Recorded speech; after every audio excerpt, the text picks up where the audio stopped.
जिस दिन आप परमेश्वर से जन्मे उस दिन आपको पुत्र होने का अधिकार दे दिया गया है। मसीह यीशु की वो महान मिरास, वो जायदाद आपकी है।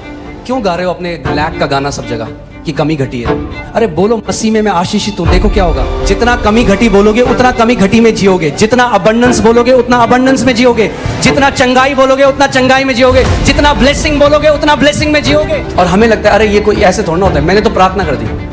हम सोचते प्रार्थना ना एक जादू की छड़ी घुमाना जैसे। मैंने प्रभु बोलते प्रभु हमारे लिए कर देना बस। नहीं, आपकी एक जिम्मेदारी, आप अपने मुंह से क्या निकालते हो। मैं आपको बता रहा हूं, जो आप कंटिन्यूअली कन्फेस करते हो वो आप खाने लग जाओगे। आइए वचन में चलते हैं। उत्पत्ति 1:26। बहुत जरूरी है जानना कि आपका उद्देश्य क्या था, परमेश्वर का उद्देश्य क्या था आपको बनाने के लिए, क्यों परमेश्वर ने आपको बनाया। क्योंकि अगर आप इस बात को नहीं जानेंगे आप वैसा फंक्शन नहीं कर पाएंगे जैसे परमेश्वर चाहता है कि आप फंक्शन करें। आमीन। सो उत्पत्ति 1:26 पढ़ेंगे। इसमें लिखा है, फिर परमेश्वर ने कहा हम मनुष्य को अपने स्वरूप के अनुसार अपनी समानता में बनाएं और वे समुद्र की मछलियों और आकाश के पक्षियों और घरेलू पशुओं और सारी पृथ्वी पर और सब रेंगने वाले जंतुओं पर जो पृथ्वी पर रेंगते हैं क्या करें? जोर से बोलिए, क्या करें? अधिकार करें। आमीन। जब परमेश्वर ने मनुष्य को बनाया सबसे पहले, तो अब परमेश्वर अपनी इंटेंशन को या अपने उद्देश्य को बोल रहा है कि मैं क्यों मनुष्य को बना रहा हूं। वो कह रहा है, और यहां पे जो परमेश्वर है वो प्लूरल है। यहां पे हम देखते हैं वो त्रिएक परमेश्वर, पिता, पुत्र और पवित्र आत्मा। यहां पर वो कह रहे हैं कि हम मनुष्य को, आओ हम, लेट अस, इंग्लिश बाइबल कहती है अस, यानी एक नहीं, अस, हम। यहां बाइबल में मैं नहीं लिखा, क्या लिखा है? हम। परमेश्वर कह रहा है हम, यानी पिता, पुत्र, पवित्र आत्मा कह रहे हैं कि हम मनुष्य को क्या करेंगे? अपने स्वरूप में और अपनी समानता में बनाएंगे। सो यू विल सी, आप देखेंगे कि ये पहली जगह है जहां पे परमेश्वर अपना उद्देश्य बता रहा है मानव जाति के लिए। और जब आप इसको समझेंगे तो आप जानेंगे कि क्यों परमेश्वर ने आपको रचा है और आपका उद्देश्य इस पृथ्वी में क्या है। आमीन। वो कह रहा है मैं उनको अपनी समानता में बनाऊंगा, अपने अनुसार, अपने स्वरूप में बनाऊंगा, और फिर वो क्या करेंगे? बोलिए, अधिकार रखेंगे। मगर ये अधिकार नॉर्मल अधिकार नहीं है। ये अधिकार इंग्लिश का वर्ड डोमिनियन है, जिसका मतलब है शासन अधिकार, या जिसको बोलते हैं प्रभुत्व। कि वो क्या करेंगे पृथ्वी पे? बोलिए, प्रभुता करेंगे, प्रभुता करेंगे। सो परमेश्वर का इंटेंशन मनुष्य को बनाने का ये था कि मनुष्य जो है वो प्रभुता करेगा। आमीन। सो इस बात को समझिए, परमेश्वर ने आपको जब बनाया, आपके डीएनए में उसने शासन अधिकार डाला है। आमीन।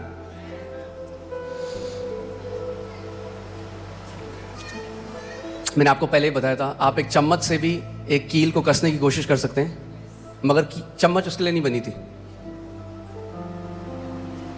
आप किसके लिए बनाए गए? प्रभुता करने के लिए। बोलिए, प्रभुता करने के लिए। शैतान नहीं चाहता आप इस बात को जाने, क्योंकि सब रेंगने वालों के ऊपर भी प्रभु ने कहा तुम प्रभुता करोगे। और अदन की वाटिका में क्या आया था? रेंगने वाला आया था, मगर उन्होंने प्रभुता नहीं करी उसके ऊपर। इंग्लिश बाइबल कहती है everything that creepeth upon the face of the earth, जो रेंगने वाला है। आमीन। सो परमेश्वर ने जब हमको बनाया, मैंने आपको पहले भी बताया था कि परमेश्वर, जेनेसिस में लिखा है आदि में उसने आकाश और पृथ्वी की रचना करी। आकाश या हेवेंस जो बाइबल में कहती है, वो बात करता है अनसीन रेल्म की, अनदेखी। परमेश्वर का जो राज्य है आप इन आंखों से नहीं देख सकते, मगर वो इस जो आप आंखों से देख रहे हैं उससे भी ज्यादा वो रियल है। आमीन। उससे ज्यादा वो रियल है। आप आंखों से उसको नहीं देख सकते, बट वो रियल है। और परमेश्वर ने पृथ्वी की रचना करी। और परमेश्वर ने जब मनुष्य को बनाया तो क्या किया? सबसे पहले जब उसने मनुष्य को बनाया, बाकी सब चीजों को जो उसने बनाया अपने मुंह के वचन के द्वारा बनाया, मगर जब उसने मनुष्य को बनाया तो उसने उसको कैसे बनाया? अपने हाथों से उसने मिट्टी ली और एक मिट्टी से उसने हमारे शरीर को बनाया और अपनी आत्मा को मनुष्य के अंदर डाल दिया, जिसको हम इंग्लिश का शब्द ह्यूमन है, जो दो शब्द से मिलकर आता है, ह्यूमस यानी मिट्टी, और मैन जो हिब्रू भाषा में इश जिसका मतलब है आत्मा। तो परमेश्वर ने यह किया कि परमेश्वर ने कहा कि जो मनुष्य मैं बना रहा हूं, जो मिट्टी के अंदर मैं अपनी आत्मा को डाल रहा हूं, उनको मैं अधिकार दे रहा हूं इस पृथ्वी के ऊपर। किसी आत्मा को अधिकार नहीं है पृथ्वी के ऊपर। आप समझ रहे हैं मेरी बात? किसी भी आत्मा को, और परमेश्वर भी स्वयं आत्मा है। सो जब परमेश्वर ने पृथ्वी मनुष्यों को दी तो वो उस चीज से बाहर आ गया। उसने कहा तुम अधिकार रखो। उसने नहीं कहा हम अधिकार रखेंगे, उसने कहा तुम अधिकार रखो। आज लोग बोलते हैं अजी परमेश्वर तो सब चीज जी उसकी मर्जी के बिना तो पत्ता भी नहीं हिलता, सब चीज तो परमेश्वर कंट्रोल कर रहा है। मैं आपसे एक सवाल करता हूं, क्या परमेश्वर आपको कंट्रोल कर रहा है?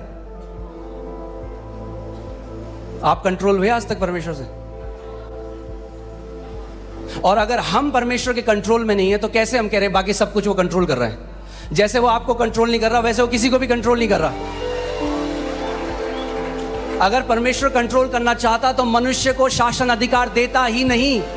उसने शासन अधिकार इसीलिए दिया, उसने बोला तुम कंट्रोल करो पृथ्वी को, मैं तुम्हें अधिकार दे रहा हूं। आमीन।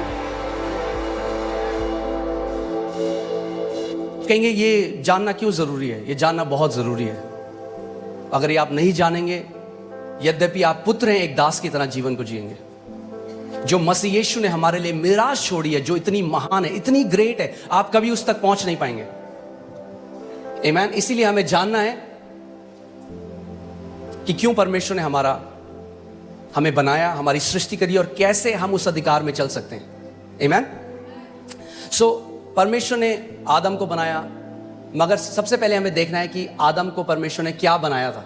सो लूका 3:38 जब आप पढ़ेंगे उसमें लिखा है इससे ये आया, इससे ये आया, इसने इसको पुत्र को जना, इसने इसको जना, और वह एनोश का, और वह शेत का यानी एनोश शेत का, और वह आदम का यानी शेत आदम का, और वह पढ़िए परमेश्वर का पुत्र था। तो आदम कौन था? आदम कौन था? परमेश्वर का पुत्र। परमेश्वर ने सबसे पहले मनुष्य को जब बनाया तो नौकर नहीं बनाया, पुत्र बनाया। और जब पुत्र बनाया तो पुत्र को अधिकार दिया शासन करने का, प्रभुता करने का, डोमिनियन करने का। आमीन।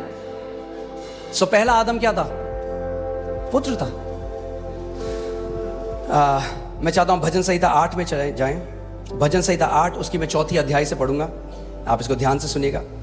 तो फिर मनुष्य क्या है कि तू उसका स्मरण रखे, और आदमी क्या है कि तू उसकी सुधि ले, क्योंकि तूने उसको परमेश्वर से थोड़ा ही कम बनाया है। किसने बनाया मनुष्य को परमेश्वर से थोड़ा ही कम? परमेश्वर ने। लोग कहते हैं अच्छा तुम क्या समझ रहे हो अपने आप को? परमेश्वर के पुत्र जो उसने हमें बनाया है।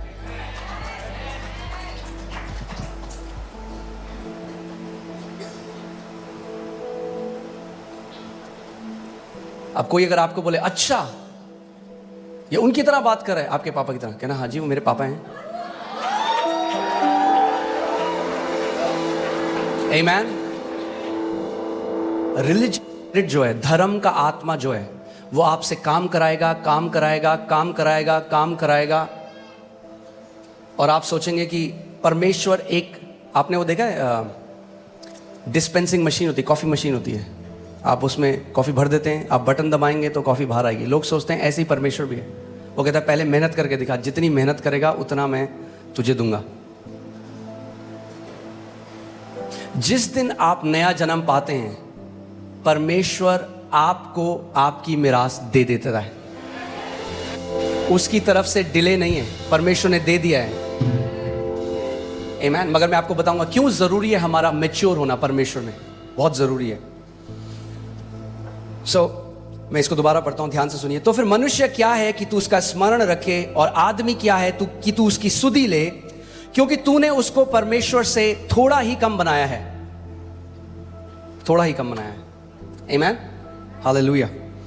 और महिमा और प्रताप का मुकुट उसके सिर पर रखा है। क्या किया परमेश्वर ने? महिमा और प्रताप का मुकुट मनुष्य के सर पे रखा है। यह था जो परमेश्वर ने हमें बनाया था। मगर देखिए हम कहां से कहां गिर गए। आमीन।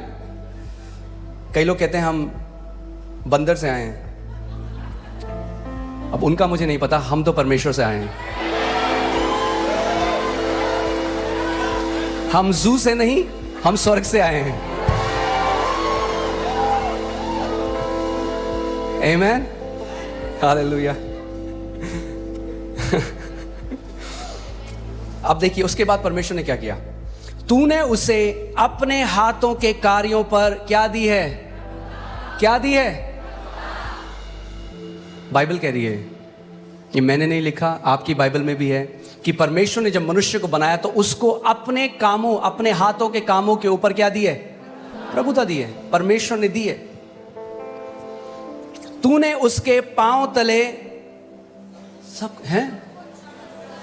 ये पचाने में थोड़ा मुश्किल नहीं लग रहा? जब मैंने ये आयत ऊपर का नहीं बताया, जब मैंने केवल नीचे का बताया कि ये किसके लिए लिखा है, 99% लोगों ने कहा है प्रभु यीशु मसीह के लिए लिखा है।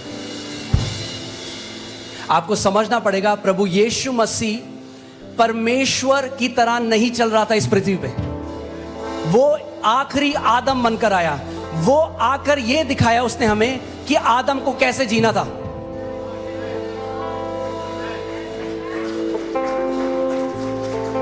परमेश्वर, प्रभु यीशु मसीह ये नहीं दिखा रहा था कि मैं जो हूं, मैं परमेश्वर की तरह चमत्कार कर रहा हूं। क्योंकि जो कुछ प्रभु यीशु मसीह ने किया, अगर उसने परमेश्वर की तरह किया होता तो हम लोग केवल इंप्रेस हो जाते, हम कहते वाह।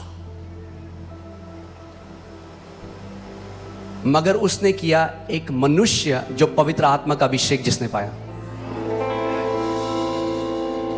और इसीलिए उसने कहा कि जो कोई मुझ पर विश्वास करेगा वो ना केवल वो काम करेगा जो मैंने करे, मगर उससे भी बड़े बड़े काम करेगा। क्यों ऐसा कहा,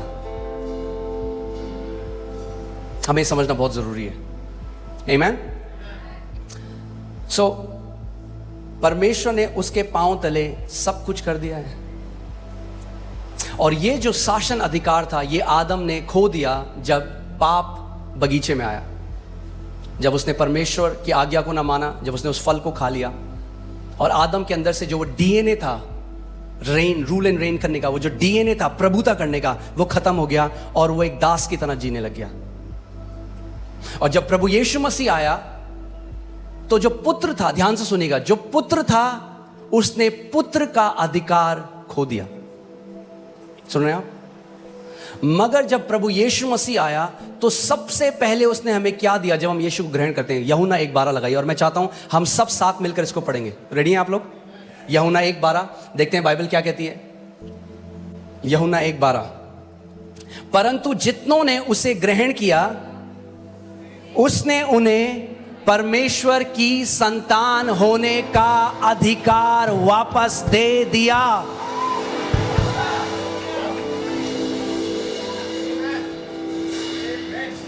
हम किसी धर्म में नहीं है ईसाईयत। यीशु मसीह धर्म लेके नहीं आया, वो उस डोमिनियन को, उस शासन अधिकार को वापस लेकर आया पुत्रों के लिए।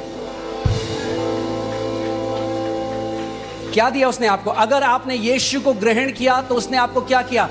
पुत्र का अधिकार दिया, यानी पुत्रों के लिए अधिकार है यीशु मसीह के नाम में। अगर आप पुत्र हैं तो आपके लिए अधिकार है, और अगर आपके लिए अधिकार है तो परमेश्वर चाहता है कि आप एक अधिकारी की तरह इस दुनिया में जिए। हम देखते हैं गवर्नमेंट सर्वेंट्स जो हैं, जो नौकरियां करते हैं, वो अधिकारी हैं। हाँ, अधिकार है उनके पास। सोचो उससे कितना बड़ा अधिकार परमेश्वर ने आपको दिया। आत्मिक अधिकार उसने आपको दिया है, पुत्रों का। पुत्रों का अधिकार आपको दिया है यीशु के नाम में। अगर आप यीशु मसीह को ग्रहण करते हो तो वो आपको वापस उस अधिकार को करता है जो आदम ने खो दिया था। और केवल उसने अधिकार नहीं दिया, उसने दिखाया कि एक पुत्र कैसे चलता है पृथ्वी में। जब आप यीशु मसीह को पढ़ते हैं बाइबल में, ये मत देखिए कि वो परमेश्वर है, बिल्कुल परमेश्वर है, मगर आपने महिमा में नहीं देखा उसे, गिर जाए। यूहन्ना, बाइबल बताती है यूहन्ना सर रखता था यीशु मसीह के बगल में। जब महिमा में देखा रेवलेशन में, तो पांव में गिर गया जैसे मरा हुआ हो। तो जब प्रभु यीशु मसीह इस पृथ्वी पर चल रहा था, परमेश्वर की तरह नहीं चल रहा था, मनुष्य की तरह चल रहा था। फिलिपियों की पत्री में लिखा है उसने अपने आप को शून्य कर दिया, अपनी महिमा को छोड़ दिया, अपने ईश्वरत्व को छोड़ दिया और जीरो से शुरुआत करी, ताकि हमें फिर से ये एग्जाम्पल दे सके, उदाहरण दे सके कि पुत्रों का शासन अधिकार कैसा दिखता है। जब वो दुष्ट आत्माओं को निकाल रहा था, जब वो बीमारियों को चंगा कर रहा था, जब वो खाने को मल्टीप्लाई कर रहा था, जब वो पानी पे चल रहा था, जब वो तूफान को डांट रहा था, वो दिखा रहा था कि परमेश्वर के पुत्रों का अधिकार कैसा है। अगर आप आज एक नॉर्मल मसीह को देखेंगे, उनकी धर्म ने उनको बुद्धि भ्रष्ट कर दिया। सच बोल सकता हूं जगह में, अजी हम तो कुछ नहीं, हम नाली के कीड़े हैं, हम उन्हें लगता है परमेश्वर बड़ा खुश होता है ऐसी प्रार्थना से। वाह वाह वाह, कितना नम्र है। ये झूठी नम्रता है। आप जानते हैं असली नम्रता क्या है? अपने आप को वो कहना जो परमेश्वर आपके लिए कहता है, ये सच्ची नम्रता है। अगर परमेश्वर कहता है कि तू मेरा पुत्र है, तो बोलो हाँ प्रभु मैं तेरा पुत्र हूं। ये असली नम्रता है।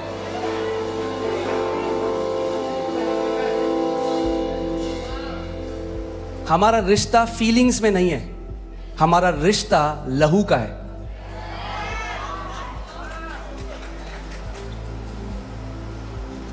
आमीन। हम लोग आज कई चर्च में लोग बोलते हैं कि देखो क्या हो रहा है अमेरिका में। अब पता ही नहीं है किसी को कि वो लड़का है या लड़की है।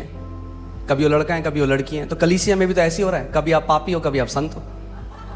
आइडेंटिटी क्राइसिस है।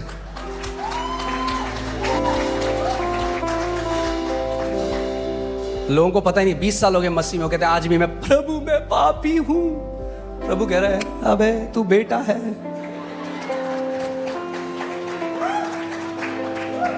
बोलो मैं पुत्र हूं। यदि आप मसीह में हैं तो आप परमेश्वर के पुत्र हैं। आमीन। हालेलुया। और क्या होता है जब आप मसीह में आते हैं? परमेश्वर आपको कौन सा आत्मा देता है? देखते हैं रोमियो 8 उसकी 15वीं आयत। रोमियो 8:15, क्योंकि तुमको दासत्व की आत्मा नहीं मिली कि फिर भयभीत हो। जो धर्म की आत्मा है वो दासत्व की आत्मा है। मैं फिर से आपको बोलूं, जो धर्म की आत्मा है वो दासत्व की आत्मा है।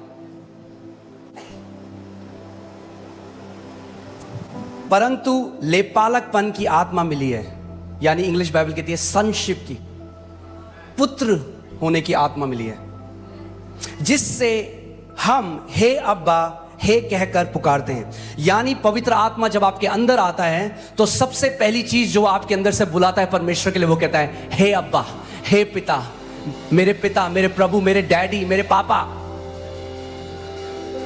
वो आप नहीं बोल रहे हो, वो आत्मा जो लेपालकपन का आत्मा आपको मिला, वो आपके द्वारा अब बोलता है हे मेरे अब्बा, हे मेरे पिता। क्योंकि अगर आप इसको नहीं समझे, आप कभी अधिकार में नहीं चल सकते। अब मैं कुछ बात बोलूंगा, आपको शायद हो सकता है खटके। आपकी प्रार्थना आपको अधिकार नहीं देती। ओहो, कई लोगों को बड़ा 8 घंटा प्रार्थना करोगे तो ज्यादा अधिकार नहीं मिलेगा। फिर से बोलता हूं, हमारे कई मुस्लिम भाई हैं जो बहुत प्रार्थना करते हैं, कई हिंदू भाई हैं जो बहुत प्रार्थना करते हैं। प्रार्थना अधिकार नहीं देती।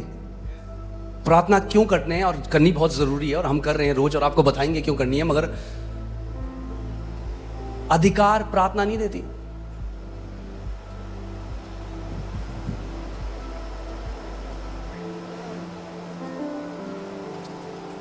लूका 10:19 लगाइए। क्या आपको अधिकार, ध्यान से सुनिए मेरी बात, आपको प्रार्थना अधिकार नहीं देती, आपको प्रभु यीशु मसीह ने अधिकार दिया है। कब मिला आपको अधिकार? जब आपने 40 दिन उपवास किया? नहीं, जिस दिन आप परमेश्वर से जन्मे उस दिन आपको पुत्र होने का अधिकार दे दिया गया है। उसी दिन मसीह यीशु की वो महान मिरास, वो जायदाद आपकी है।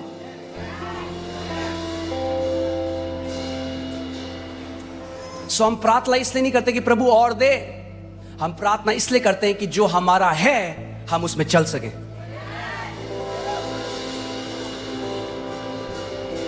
हम प्रार्थना इसलिए करते हैं कि हमारा दिल, क्योंकि जब आप इस पृथ्वी पे हैं आप याद रखिएगा, आप जब आप इस पृथ्वी में हैं, हम लोग बाहर जाते हैं, आप लोग बिजनेस करते हैं, आप लोग जॉब करते हैं, हम लोग बाहर रहते हैं, और अगर हम परमेश्वर के साथ समय नहीं बिताएंगे, हमारा हृदय जो है वो कठोर हो जाएगा, हार्ड हो जाएगा।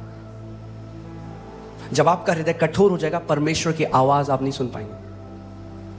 कठोर हृदय से आप परमेश्वर की लीडिंग में नहीं चल सकते। आप एक दुनिया के व्यक्ति की तरह सोचने लग जाएंगे, बोलने लग जाएंगे।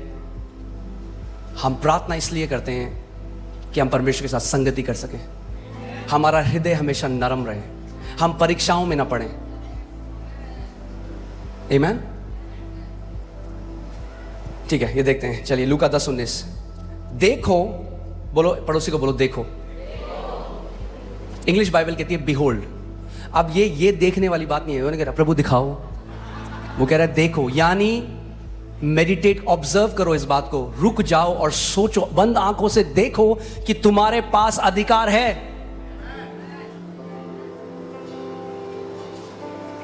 आमीन।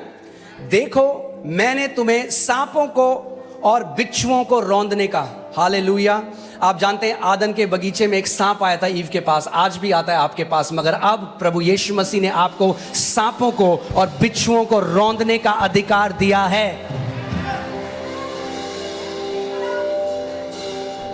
बोलो, मेरे पास अधिकार है सांपों और बिच्छुओं को रौंदने का।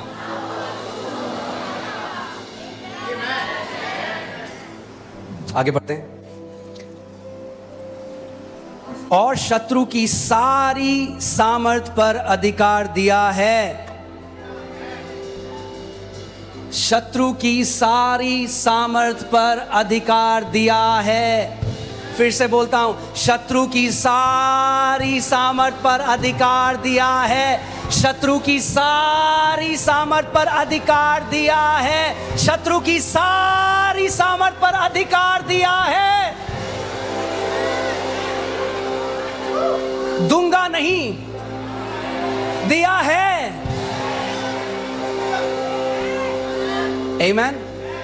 अब उसने तो दिया है, मगर क्या आपने लिया है? असली सवाल यह है, क्योंकि परमेश्वर का देना और हमारा लेना दो अलग अलग बातें हैं। जैसे परमेश्वर ने जगत से इतना प्रेम किया कि अपना इकलौता पुत्र दे दिया, मगर जितनों ने उसे ग्रहण किया, यानी यद्यपि परमेश्वर ने अपने पुत्र को दे दिया, फिर भी सबने उसको लिया नहीं, मगर जितनों ने उसको लिया उनको अधिकार मिला परमेश्वर का पुत्र ने। ऐसे ही परमेश्वर ने पूरे चर्च को, अपनी देह को, जो परमेश्वर की संतान है, उनको सांपों और बिच्छों को रौंदने का अधिकार दे दिया।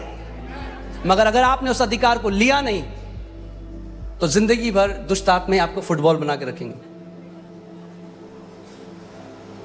और आप नहीं समझेंगे कि क्या हो रहा है, क्योंकि आप उस अधिकार में नहीं चल रहे। क्यों प्रभु ने आपको अधिकार दिया? कई लोग कहते हैं अरे प्रभु को जो करना है प्रभु वो करता है। अगर परमेश्वर को ही सब करना था तो आपको अधिकार देता ही नहीं।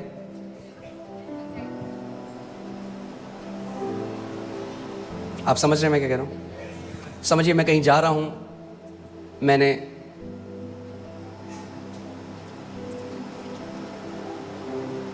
अपने स्टाफ में किसी को बुलाया और मैंने बैंक से बोला कि मैं इस बंदे को अधिकार दे रहा हूं चेक साइन करने का। तो अब जब ये चेक साइन करेगा, आप वैसे ही क्लियर कर देना जैसे मैं चेक साइन करता हूं। और मैं चला गया और 6 महीने में बाद आ रहा हूं, ऑफिस बंद है, वो भूखा पड़ा हुआ है, कह रहा सैलरी नहीं आई। मैंने क्यों? कह रहा नहीं, मतलब अधिकार तो आपके पास है ना चेक साइन करने का। मैं भाई मूर्ख, तेरे को दिया तो था, चेक साइन करना था ना। परमेश्वर ने हमें अधिकार दिया है। आमीन। हम उस एरा में प्रवेश कर रहे हैं जहां पे पुत्र शासन करेंगे। इवन नेचुरल कैलेमिटीज के ऊपर, जो क्या बोलेंगे, प्राकृतिक विपत्तियां जो आ रही हैं, उनके ऊपर पुत्र शासन करेंगे। आमीन। मगर दुख की बात यह है कि अभी कई मसीहों को तो यही नहीं पता वो स्वर्ग जाएंगे या नरक जाएंगे। सच में आपको बता रहा हूं। तो कई मसीहों को क्या लगता है कि ये परमेश्वर है, हाँ ये परमेश्वर है और ये हम है, ठीक है। मैंने एक प्रभु के दास को सुना, वो बहुत अच्छे से इसको एक्सप्लेन कर रहे थे कि ये परमेश्वर, जैसे समझिए ये परमेश्वर है, ये हाथ परमेश्वर है और ये हम है। तो वो हम क्या सीखते हैं कि हमें टाइट से इस हाथ को पकड़ना है अगर हमें स्वर्ग जाना है तो। और हमारा स्वर्ग जाना हमारी ग्रिप में निर्भर करता है कि हमारी ग्रिप परमेश्वर के ऊपर कितनी टाइट है। अगर कोई गलती हुई, नरक। फिर जिंदा हो तो दोबारा तौबा करो, पकड़ लो, फिर पकड़ लो, फिर छोड़ दो, फिर पकड़ लो। ये सुसमाचार नहीं है, ये करप्टेड सुसमाचार है। अगर हम ही अपने आप को बचा पाते तो हमें किसी उद्धारकर्ता की जरूरत नहीं थी। आप अपने सेवियर नहीं हो। अपने पड़ोसी को बोलो, आप अपने सेवियर नहीं हो। भरोसा उस ग्रिप में नहीं है जो मैंने परमेश्वर को पकड़ा है। मेरा भरोसा उस ग्रिप में है जो परमेश्वर ने मेरे को पकड़ा है। और उसने कहा स्वर्ग और पृथ्वी टल जाएंगे मगर मेरे मुख से निकला हुआ वचन का एक बिंदु भी न टलेगा। और उसने कहा मैं किसी भी रीति से जो मेरे पास आता है उनको कभी ना निकालूंगा।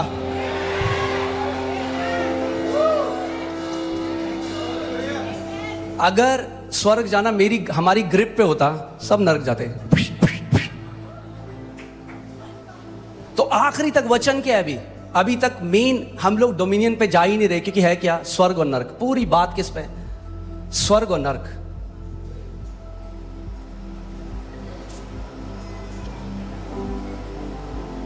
क्या मैं ये कह रहा हूं कि हम कैसा भी जीवन जिए? नहीं, क्योंकि अगर आप जानबूझकर पाप में बार बार जीवन जिएंगे, आपका जीवन टेरिबल होगा। आपके पास कोई शांति, क्योंकि मैं आज तक एक भी ऐसे नए जन्म पाए हुए विश्वासी से नहीं मिला जो जेन्युइनली सेव्ड है और जब पाप करता है तो उसको खाती नहीं है वो चीज, उसको ग्रीव नहीं होता अंदर।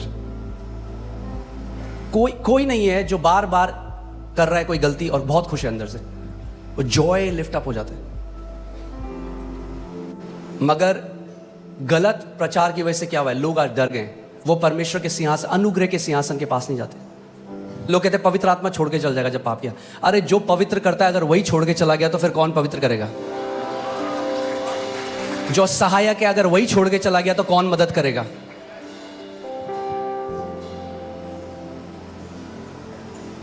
समझ रहे हैं आप मैं क्या कह रहा हूं? अगर प्रभु को पता है कि हमें सहायक की जरूरत है, इसीलिए पवित्र आत्मा दिया। ये ऐसा है, हम डॉक्टर बड़ा पेट में दर्द हो रहा है, डॉक्टर पहले पेट में दर्द ठीक कर, तब आ मेरे पास चल।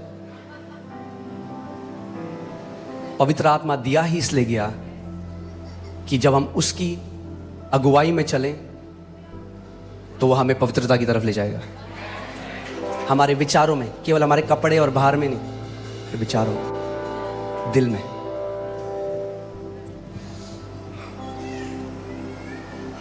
बहुत जरूरी है कि हम लोग स्पिरिचुअली मैच्योर हो, क्योंकि हमें समझना है इक्वेशन में केवल परमेश्वर और हम नहीं है, एक कोई और भी है जो आपका दुश्मन है।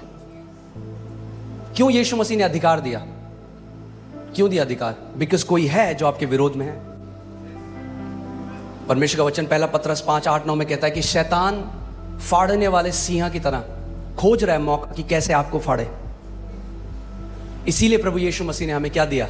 अधिकार दिया। मगर आप अधिकार में नहीं चल सकते अगर आप स्पिरिचुअली मैच्योर ना हो, अगर आप आत्मिक रीति से बढ़े ना, अगर आप एक बच्चे बन के रहें। देखो बाइबल क्या कहती है, सचेत रहो। पहले 8वीं आयत लगाइए, सचेत रहो और जागते रहो, क्योंकि तुम्हारा विरोधी शैतान गरजने वाले सिंह की नाई इस खोज में रहता है कि किसको फाड़ खाए। आपका पिता आपकी तरफ है, आपकी भलाई चाहता है, मगर कोई और है जो आपको नाश करना चाहता है। इसीलिए हमें स्पिरिचुअली मैच्योर होना है, इसीलिए हमें प्रार्थना में जीवन जीना है, इसीलिए हमें हमारी फास्टिंग एक लाइफस्टाइल होनी चाहिए। क्यों? क्योंकि हम इस शरीर में परमेश्वर से ब्राउनी पॉइंट पाने के लिए नहीं कि परमेश्वर मुझे और कुछ मिला, उसने पहली मिरास दे दी आपको, मगर आप अपने अधिकार में बढ़ सकें।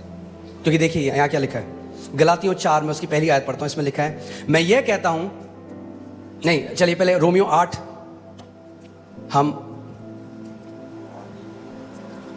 16 और 17 पढ़ेंगे। रोमियो 8, 16 और 17।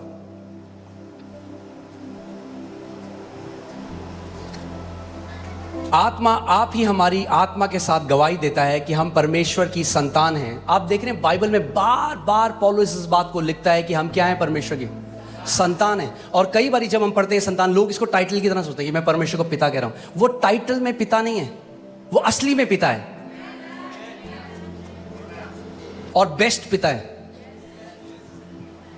आत्मा आप ही हमारी आत्मा के साथ गवाही देता है कि हम परमेश्वर की संतान हैं, और यदि संतान हैं तो क्या हैं, तो वारिस भी हैं। अगर आप परमेश्वर की संतान हैं तो आप वारिस भी हैं,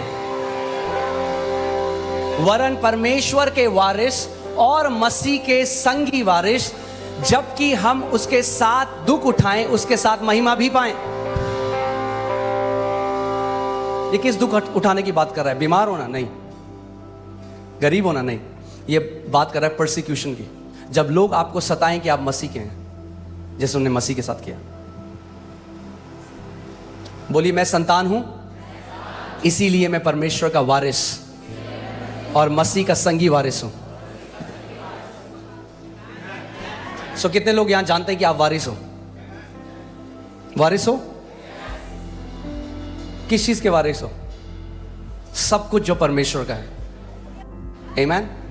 मगर आप गलातियों 4 में देखते हैं, अब देखिए पौलुस क्या कह रहे हैं। मैं यह कहता हूं कि वारिस जब तक बालक है, यद्यपि सब वस्तुओं का स्वामी है, तो भी उसमें और दास में कोई भेद नहीं।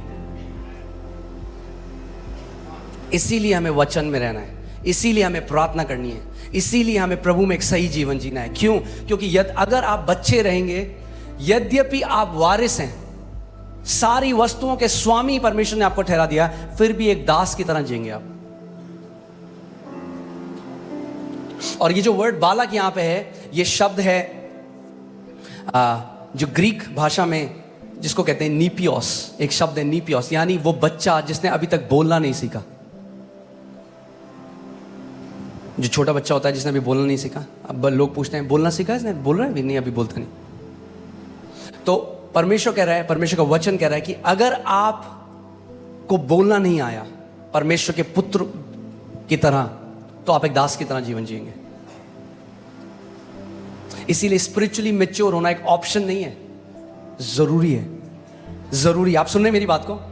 जरूरी है स्पिरिचुअली मैच्योर होना, वरना आपकी मिरास है, आप स्वर्ग जाएंगे, प्रभु के साथ रहेंगे, मगर पृथ्वी में आप एक हारा हुआ जीवन जिएंगे। यद्यपि परमेश्वर ने आपको सारी वस्तुओं का स्वामी नियुक्त किया था, तब भी कोई आपसे आपकी मिरास न चुराने पाए। आमीन।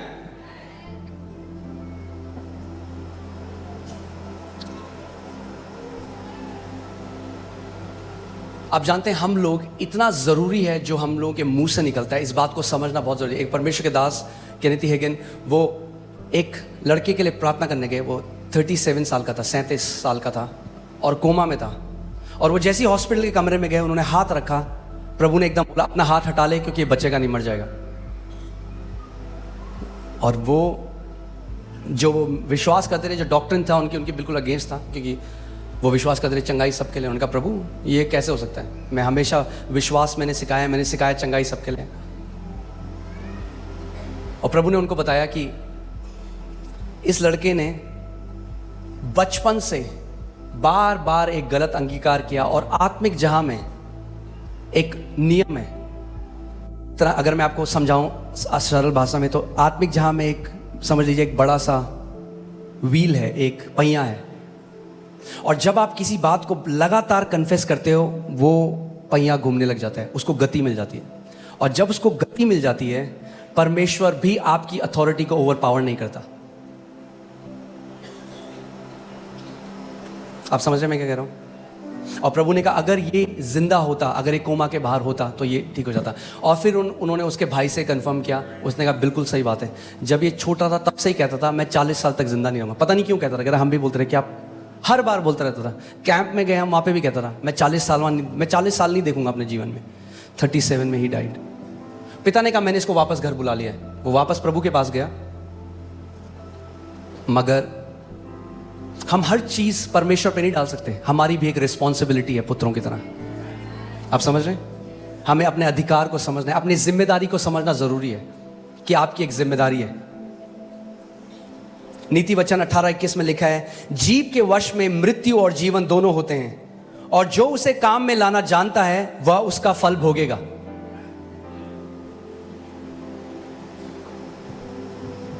जीव के वश में मृत्यु और जीवन दोनों है। आपकी जीव के वश में मृत्यु और जीवन दोनों है। और आप चाहे तो उपवास कर लें, चर्च आ जाएं, मगर अगर आप लगातार मृत्यु बोल रहे हैं तो उस समय आ रहा है जब आप वो फल खाएंगे। अगर आप जीवन बोल रहे हैं तो वो फल समय आ रहा है जब आप उसको खाएंगे। एक डिले है स्पिरिचुअल रेल्म में और यहां पे होने में चीजें।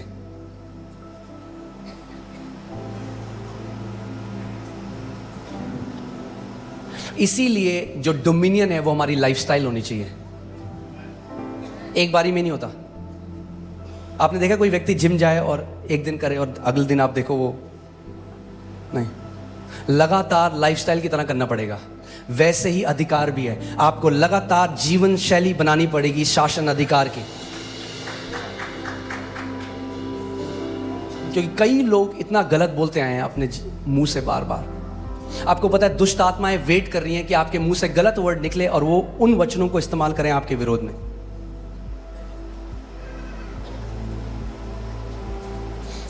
आत्मिक जहां में जो लड़ाई होती है वो वर्ड्स से होती है, पता है आपको?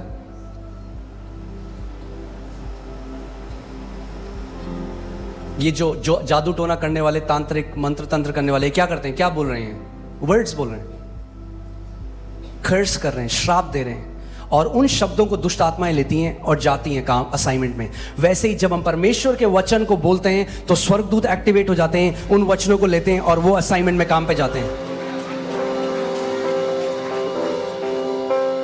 मगर अगर आपका मुंह बंद है, यद्यपि जय आपका इनहेरिटेंस है, आपकी मिरास है, आप जय में नहीं जी सकते। और मैं आपको एक बात बताता हूं, ध्यान से सुनिएगा। अगर आप जय में जीना चाहते हैं, ब्लेम करना छोड़ दीजिए। सबसे पहली चीज,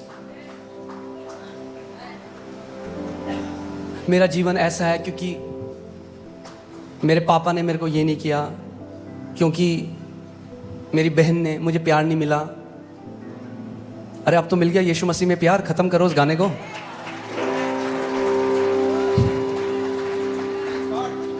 और सच्चा प्यार मिला है। रोमियो 5:5 में लिखा है, परमेश्वर ने पवित्र आत्मा के द्वारा प्रेम को, पिता के प्रेम को हमारे दिल में उंडेल दिया है।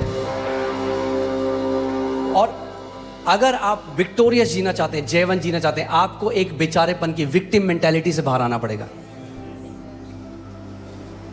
कई लोग सेम स्टोरी बोल रहे हैं 40 साल से, उसने मेरे साथ ऐसा किया, और वो जब बोलते रहते हैं, दुष्ट आत्माएं बहुत खुश होती हैं, वाह बोलता रहे, तेरे को हम दबा के रखेंगे जिंदगी भर। मगर जिस दिन वो परमेश्वर के वचनों को बोलने लग जाएंगे, जिस दिन वो परमेश्वर के पुत्र के अधिकार को समझने लग जाएंगे, वो ट्रांसफॉर्मेशन अपने जीवन में होने देगी।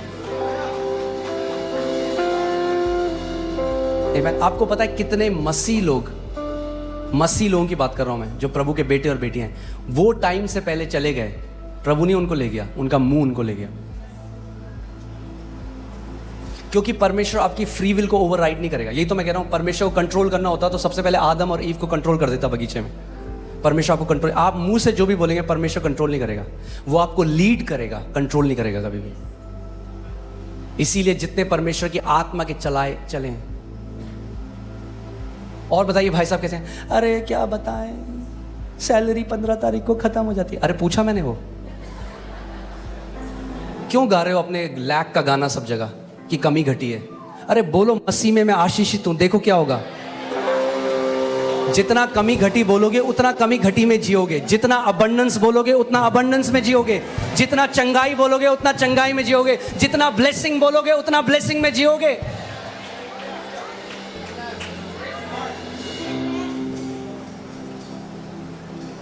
आमीन। अरे पास्टर बहुत बुरा टाइम आने वाला है, आपको पता है इलेक्शन आने वाले हैं। हमारी ब्लेसिंग किसी गवर्नमेंट से नहीं आती।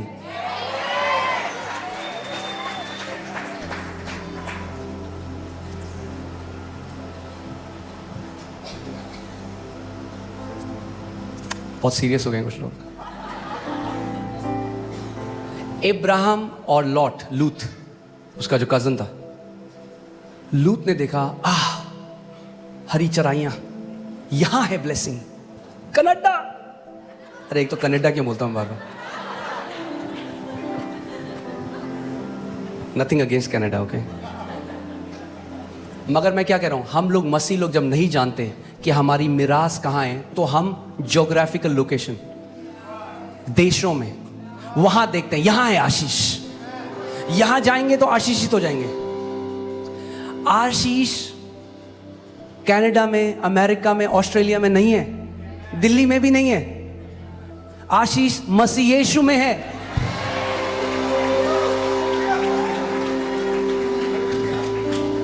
इफिसियों 1:3 लगाइएगा। परमेश्वर ने हमें सारी आत्मिक आशीष से आशीषित कर दिया है। कहां पे? मसीह यीशु में। कहां पे? कहां पे आशीष है? मसीह यीशु में। सो लॉत ने देखा, उसने देखा मेरी आशीष एक जगह में, और वहां गया और नाश हो गया। और अब्राहम रेगिस्तान गया और वहां पे प्रॉस्पर करता चला गया। सो चाहे इलेक्शन का रिजल्ट कुछ भी हो, आप प्रॉस्पर करते रहेंगे यीशु के नाम में।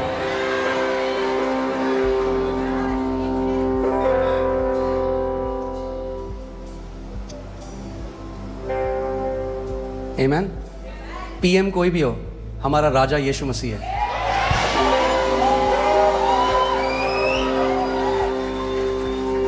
आमीन। सो मैं आपको क्यों ये बात बता, कई बार लोग इस बात को समझते नहीं। वो कह रहे पास्टर हम प्रार्थना कर रहे हैं, क्यों नहीं आता, क्यों नहीं हमारे साथ होता, हम इतने लैक में। और आप 5 मिनट जब मैं उनकी बात सुनता हूँ ना, तो मैं इतना लैक सुनता हूँ उसमें, इतनी कमी घटी 5 मिनट में वो बोल देते हैं। मैं कहता हूँ क्या होगा घर पे अगर ये कितना बोलते होंगे, कमी घटी कमी घटी कमी घटी कमी घटी। और जो स्वर्गदूत आ भी रहे होंगे ना प्रोविजन लेके,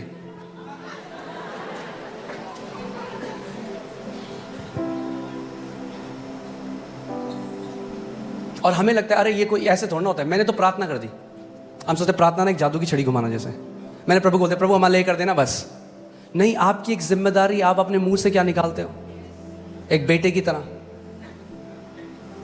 क्या आप परमेश्वर को अनुमति देते हो आपको ब्लेस करने के लिए? आप कहोगे ये कैसी बात हुई? यही तो बात हुई। परमेश्वर तो सबको ब्लेस करना चाह रहा है। अब मैं अगर आपको समझाऊं तो, अब अगर मैं इसको ऐसे कर दूं और फिर इसके ऊपर पानी डालूं तो भरेगी बोतल? कई लोग ऐसे ही हैं, मसीह ऐसे हो रखे हैं, झरने के नीचे हैं मगर भरे नहीं इतने साल से। क्यों? क्योंकि उल्टे बैठे हैं ऐसे। वो कह रहे हैं प्रभु क्यों नहीं हो रहा है कुछ, थोड़ा ढक्कन खोलो, झरने के नीचे हो।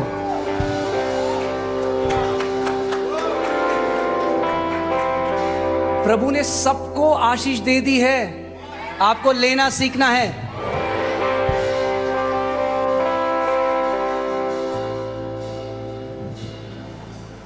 आमीन। नीति वचन 6:2 देखते हैं। नीति वचन 6:2, तो तू अपने ही मुंह के वचनों से फंसा और अपने ही मुंह की बातों से पकड़ा गया। कैसे फंसे आप? इंग्लिश बाइबल में लिखा you are snared by the words of your mouth. Snared जो वर्ड है वो है जो शिकारी जो फंदा लगाते हैं चिड़ियों को फंसाने के लिए। सो प्रभु कह रहा है तूने अपने मुंह से अपने लिए फंदा लगाया और फिर कूद गया उसके अंदर। ये तूने किया है। लोग कहते हैं मैंने कब किया? जब आप बार बार कमी घटी की बात करते हो तो क्या आएगा आपके पास? कमी घटी। मरकुस 11:24 में यीशु ने कहा he shall have whatever he says, उसको वो मिलेगा जो वो कहता रहता है।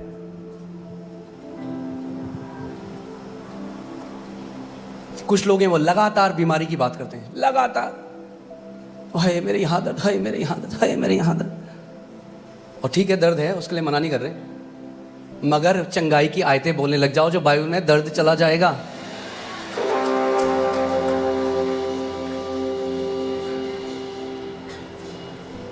क्या परमेश्वर पक्षपाती है? वो भाई कहाँ है जो अभी कैंसर से ठीक हुए थे, जिनकी टेस्टमनी थी? कहाँ है? खड़े होंगे आप? या आपने उनकी टेस्टमनी सुनी? वो उन्होंने क्या किया? वो परमेश्वर के वचन की घोषणा करने लगे, कम्युनियन लेने लगे। उन्होंने एक पुत्र की रिस्पॉन्सिबिलिटी को निभाया। क्या हुआ? कैंसर खत्म हो गया। जो परमेश्वर कैंसर ठीक कर सकता है वो आपका सर दर्द नहीं ठीक कर सकता, वो आपका पेट दर्द नहीं ठीक कर सकता, वो आपकी पीठ दर्द नहीं ठीक कर सकता, घुटनों का दर्द नहीं ठीक कर सकता, मगर मुंह को चेंज होना पड़ेगा पहले।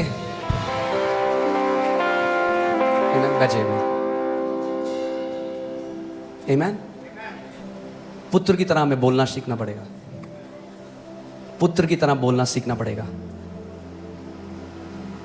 आमीन। मैं ये नहीं कह रहा कि हम झूठ बोलें। अगर आप लैक में कोई बोले कहना अच्छी करोड़ों पड़े अकाउंट में, मैं ये नहीं कह रहा वो करो, पर मैं कह रहा हूं बार बार मत बोलो एक गाने को, आदत बन जाएगी आपकी बोलना सबको। कई लोग सबको बताते हैं मेरी सैलरी 20 तारीख को खत्म हो जाती है, और होता पता क्या है, फिर लोग आपकी इज्जत करना बंद कर देते हैं। तो कहेंगे फिर बार बार आके वही बोलता है, क्यों बता रहे हो? पूछ रहे हो आपसे। अपने कमरे में जाओ, वचन खोलो, खुदा को बताओ उसका वचन क्या कहता है। उसका वचन कहता है मुझे रिमाइंड करा, मुझे स्मरण दिला कि मैंने क्या कहा है। आमीन। मैं आपको बता रहा हूं, जो आप कंटिन्यूअली कन्फेस करते हो वो आप खाने लग जाओगे। जो आप लगातार जिसकी घोषणा करते हो वो फल आप खाने लग जाओगे यीशु के नाम में। पुत्र होना है तो अपने मुंह को हमें देखना पड़ेगा। नीति वचन 18:21, जीव के वश में मृत्यु और जीवन दोनों होते हैं, और जो उसे काम में लाना जानता है वह उसका फल भोगेगा। जो उसको काम में लाना जानता है। अब हम बोलेंगे जीव को किसको काम में लाना नहीं आता? बहुतों को। जिसके लिए दी थी उसका उल्टा कर रहे हैं हम लोग। जीवन के लिए दी थी, कई लोग मृत्यु बोल रहे हैं इसे। और अपनी जीभ से लोगों ने अपने जीवन, आप जानते हैं अपनी जीभ से आप अपने जीवन को छोटा या अपने जीवन को लंबा कर सकते हैं। अपनी जीभ से आप गरीबी में जी सकते हैं पूरे जीवन, या आप समृद्धि में जी सकते हैं। अपनी जीभ से आप बीमारी में जी सकते हैं, या अपनी जीभ से आप चंगाई में जी सकते हैं।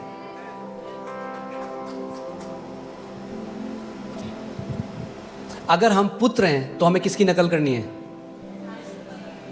अपने पिता की। इफिसियों 5:1 में लिखा है कि अपने पिता की नकल करो। हमारा पिता क्या करता है? उत्पत्ति 1 में जब हम देखते हैं, जब अंधकार था तो पिता ने क्या कहा? उसने कहा वो सौदर, वो इधर आओ जरा, कितना अंधकार है, बड़ा अंधकार है भाई। कई लोग स्टेटस लगा लेते हैं,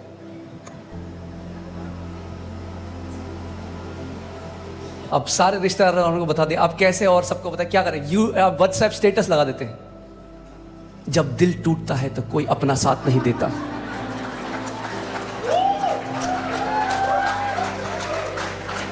तभी तो नहीं देता साथ, झेल हो गई है लोगों की सुन सुन के। आप सिंपैथी मत ढूंढो, वचन को ढूंढो, जीवन बदल जाएगा। सिंपैथी आपका जीवन नहीं बदलेगी। एक दिन लोग कहेंगे हाँ हाँ भाई साहब बड़ी बड़ी गलत बात है भाई साहब, उसके बाद वो भी निकल लेंगे, कट लेंगे। सिंपैथी नहीं चाहिए, सिंपैथी जीवन को नहीं बदलती, वचन है। नीति वचन 4:22 लगाए, वचन में लिखा है जो उसके वचन को खोजते हैं उनके लिए वो जीवन बन जाता है। अगर आप वचन को खोजने वाले हैं तो ये आपके लिए क्या बन जाएगा? जीवन। एक मेहनत हमें करनी जरूरी है, लेबर। नए नियम में एक ही मेहनत है, आप जानते हैं क्या मेहनत है? वचन में मेहनत करनी। वचन में मेहनत करनी बहुत जरूरी है नए नियम में हमें। यानी जो इस समय आपकी जो भी प्रॉब्लम है, हो सकता है आप बीमारी में हो सकता है आप कर्जों में हो, जो भी है, आप उस हिसाब से वचनों को निकालिए और उन वचनों पे मनन करने लग जाइए। अपने दीवार पे उसको लगा दीजिए। एक लेबर हमें करना है वचन में। आमीन।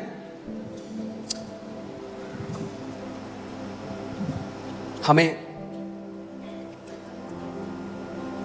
देखिए, मैं आपको कुछ दिखाना चाहता हूं, ध्यान से सुनिएगा इसको। रोमियो 8, जो परमेश्वर के पुत्र हैं उनके बारे में फ्यूचर में क्या होगा, बाइबल क्या कहती है? क्या है हमारा काम? क्या है? मसीह यीशु के आने से पहले आपको पता है पुत्रों का एक असाइनमेंट है। आप जानते हैं पृथ्वी में क्या हो रहा है? अर्थक्वेक्स आ रहे हैं, ये सारी चीजें हो रही है, पृथ्वी करा रही है, बाइबल बताती है। पढ़ते हैं, आपके बाइबल में लिखा है, आप देखिए रोमियो 8:18 से हम पढ़ेंगे। क्योंकि मैं समझता हूं कि इस समय के दुख और कलेश उस महिमा के सामने जो हम पर प्रकट होने वाली है कुछ भी नहीं है।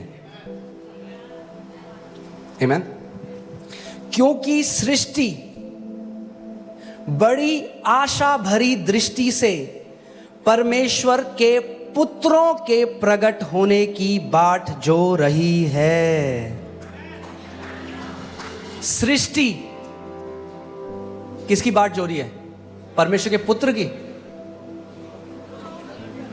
ये मैसेज में सुनता ही नहीं। हर कोई कह रहा है मसीह वापस आ रहा है। हाँ, यीशु मसीह वापस आ रहा है, मगर उससे पहले पुत्रों का प्रकट होना जरूरी है। सृष्टि पुत्र की बाट नहीं जोड़ी, पुत्रों की बाट जोड़ी है, क्योंकि परमेश्वर ने यह नियुक्त किया है कि इस सृष्टि को उसकी बंधुआई से परमेश्वर के पुत्र छुड़ाएंगे।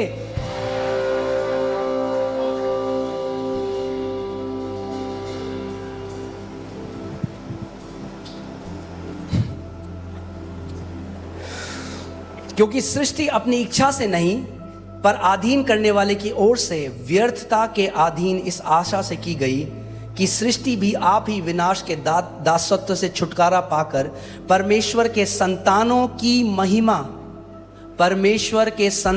की महिमा की स्वतंत्रता प्राप्त करेगी। यानी जब आदम परमेश्वर का जो पुत्र था और परमेश्वर ने उसके पांव तले सब कुछ कर दिया था, केवल पृथ्वी नहीं, सब कुछ, पूरा कॉस्मोस, ब्रह्मांड, जितने तारे, सितारे, आकाश गंगाएं, नदियां, पहाड़, सब कुछ आदम के पांव के था। जब आदम करप्ट हुआ, जब आदम बंधुआई में गया, तो पूरी सृष्टि बंधुआई में चली गई।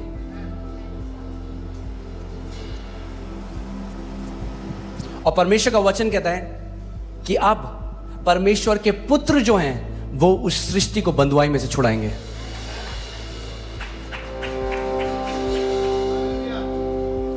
अभी तो काम शुरू हुआ है। ये कर्जों से बाहर आ जाना, कैंसर से बाहर आ जाना, ये शुरुआत है। यहां से हम प्रभुता करना सीखेंगे, मगर बढ़ते जाएंगे।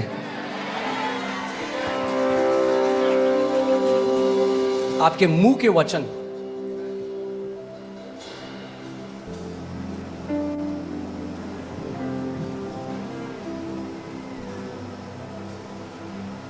आमीन।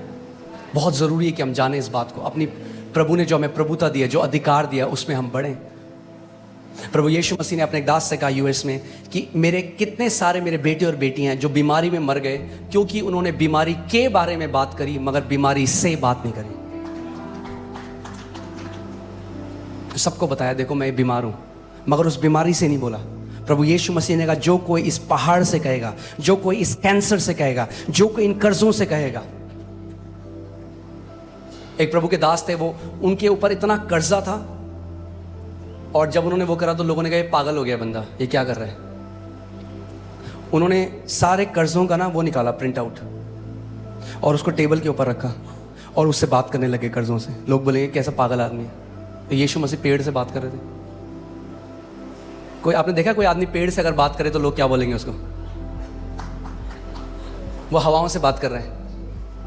लोग बोलेंगे भाई कान है उनके? हाँ, पूरे क्रिएशन के कान है। और वो कर्जों को बोलने लगे यीशु मसीह के नाम में मैं मत्ती 11:24 में खड़ा होता हूं, सारे के सारे कर्जे उखड़ और समुद्र में जा पड़। बोलते गए बोलते गए बोलते गए बोलते गए बोलते गए, थोड़े बाद समय आया, सुपर नेचुरली प्रभु ने उनके सारे डेट्स खत्म कर दिए। विश्वास के लोग थोड़ा पागल लगते हैं लोगों को, मगर ये परमेश्वर के पुत्रों का अधिकार है। और हमें वेट मत करिए डोमिनियन में बढ़ने का कि जब तक आपको कोई ऐसी न्यूज़ ना आ जाए कि भाई कोई बहुत भयंकर बीमारी हो गई है। अगर हम जुकाम में प्रभुता नहीं कर पाए, छोटे से सरदर्द में प्रभुता नहीं कर पाए, तो बड़े में भी नहीं कर पाएंगे। छोटे से शुरू करना शुरू करिए। छोटा सा पेट में दर्द होता है, जब भी कोई बीमारी आती है ना, उससे पहले बोलते हैं प्रिलिमिनरी, क्या बोलते हैं, ऐसे कुछ बोलते हैं, सिम्टम या वो लक्षण आते हैं। पहले आपको पता लग जाता है बुखार आने वाला है, आपके मुझे थोड़ा हरारत हो रही है। वो हरारत है टाइम अधिकार लेने का। वेट मत करो जब 104 हो जाए बुखार, तब बोलो ओ प्रभु तेरे कोड़े खाने से।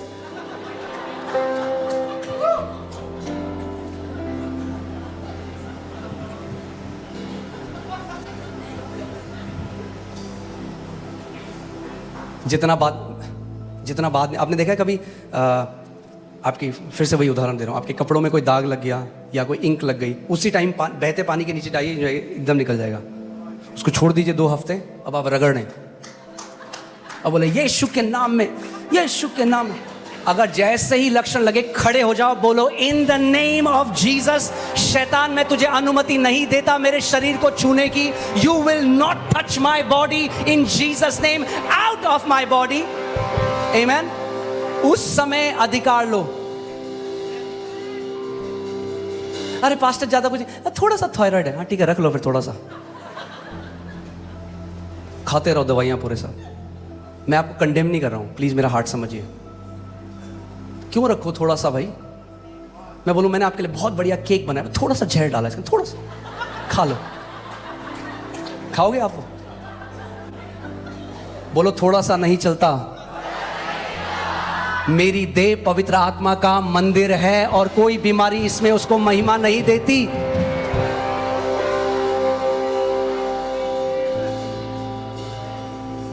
आप जानते हैं, मैं बार बार उदाहरण देता हूं केनेथ हेगिन का, उनका मैं बहुत आदर करता हूं। उनकी मम्मी जो थी वो क्रॉनिक डिप्रेशन पेशेंट थी, क्योंकि उनके पापा बचपन में उनको छोड़कर चले गए और सुसाइडल थी, चाकू उठा लेती थी, अपने आप को मारने की कोशिश करी, उस हद तक वो डिप्रेशन में थी। और फिर जब वो अपनी मम्मी को सिखाने लगे और उनको एक प्रभु के बंदे मिले, क्योंकि वो केनेथ हेगिन अंकल की मम्मी थी ना, तो उनसे नहीं सीख सकती थी, तो कोई और प्रभु के बंदों ने उनको बोला कि जब भी आपको वो लगे कि वो डिप्रेशन दोबारा आ रहा है, वो बादल, काला बादल दोबारा आ रहा है आपके ऊपर, उस समय आप खड़े हो जाओ, बोलो I resist this depression in Jesus name. उसको डांटो यीशु के नाम में। तो वो करने लगी उसको हल्के हल्के करके, हल्के हल्के, एकदम कुछ नहीं हुआ, मगर जब वो बार बार, मैंने आपको क्या बोला, जो आप लगातार कंटिन्यूअल कन्फेशन, जो आप लगातार घोषणा करते रहते हो, आत्मिक जहां में वो चक्का जिस दिन घूमने लगा, आपको चमत्कार मिल जाएगा आपका। Do not give up. हमें लगता है, हम जब वो पढ़ते हैं कि औरत ने कहा अगर मैं उसके वस्त्र के छोड़ छूंगी तो मैं चंगी हो जाएगी, ओके टां टां टां, ये I got heal, thank you Jesus. ऐसा नहीं हुआ। बाइबल बताती है वो बार, मुझे नहीं पता वो कितनी दूर थी यीशु में से, हो सकता है हजारों बार उसने बोला, आज जब मैं उसके वस्त्र के छोर को छू लूंगी मैं चंगी हो जाऊंगी, आज जब मैं उसके वस्त्र के छोर को छू लूंगी मैं चंगी हो जाऊंगी, आज जब मैं उसके वस्त्र के छोर को छू लूंगी। ऐसे करते करते वो यीशु के पास आई। कई लोग जहां उनको बताते हैं, कहते हैं हाँ पास्टर बोला हमने 2 दिन कुछ हुआ नहीं। मैंने होगा भी नहीं तुम्हारे साथ।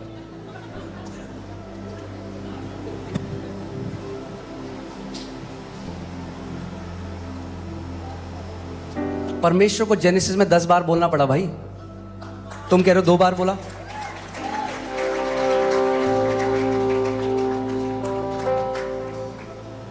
आपको क्यों लगता है क्या हो रहा है अभी? आप देख रहे हैं क्या हो रहा है हॉलीवुड में, यह जगह क्या है, क्यों इतने गंदे गाने बन रहे हैं? क्योंकि बच्चे उन्हें बार बार गाएंगे, क्या होगा, दिल ओपन डिमोनिक स्पिरिट्स होते हैं। हमें लगता है गाना गा रहा है बच्चा, केवल गाना नहीं गा रहा, वो कंटिन्यूअली कन्फेस कर रहा है कुछ। मंत्र क्या है? बार बार एक चीज को कन्फेस करना। हम लोगों को क्योंकि आत्मिक समझ नहीं, हम नहीं समझते ये चीजें। बार बार अंगीकार विश्वास के साथ जब आप करते रहेंगे वो स्टैब्लिश हो जाएगा। जिस दिन स्टैब्लिश हो गया, कोई शैतान, शैतान का बाप, शैतान का बेटा, शैतान का चाचा उसको हटा नहीं सकता आपके जीवन से।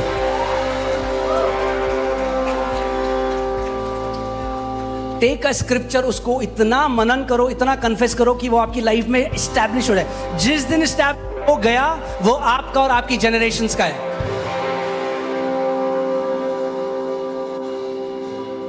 आमेन। इसीलिए लाइफस्टाइल कह रहा हूं मैं, अभी हमें जय में जीना सीखना है। जहां पे भी आप हैं, आज से शुरू कर दीजिए इस ट्रेनिंग को, आज से।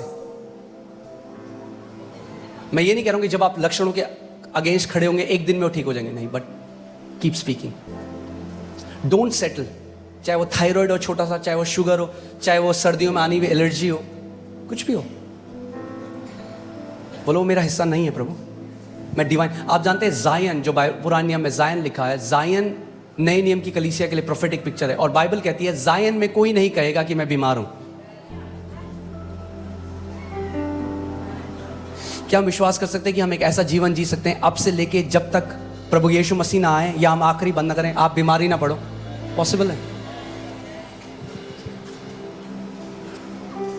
मगर उसके लिए पुत्रों का ट्रेनिंग, डिसिप्लिन करना पड़ेगा। आमेन। बोलना, लगातार बोलना बहुत जरूरी है।